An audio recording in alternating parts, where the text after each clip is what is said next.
Kavita, tea ಮಾಡ್ತಾ ಇದ್ದೀನಿ, tea ಕುಡಿತೀಯ ನೀನು? ಇವತ್ತಾದ್ರೂ ಬುದ್ಧಿ ಬಂತಲ್ಲ, ಕುಡಿತೀನಿ, ಒಂದು ದೋಟ ಮಾಡ್ಕೊ ಬನ್ನಿ. ಸರಿ ಆಯ್ತು.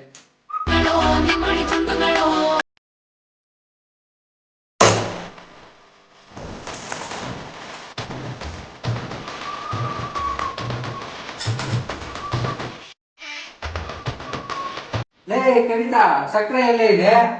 ಅಲ್ಲೇ ಇದೆ ನೋಡ್ರಿ.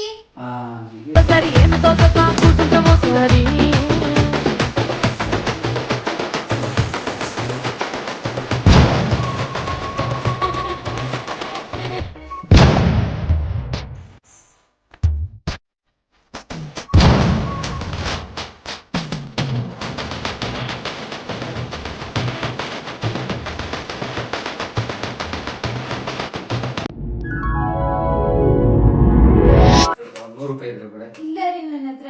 ನೋಡ ಇದ್ರೆ ನೋಡಿ, ಅರ್ಜೆಂಟ್ ಆಗಿ ಬೇಕಾಗಿದೆ. ನಿಮ್ಮ ಲಾಡಿಗೂ ನನ್ನ ಹತ್ರ ಇಲ್ಲ. ಓ ಹೌದಾ, ನಿಜ ಇಲ್ವಾ? ನಿಜವಾಗ್ಲೂ ಇಲ್ಲ. ಆಯ್ತು ಬಿಡು, ನಿನ್ ಮಾತು ನಾನು ನಂಬ್ತೀನಿ.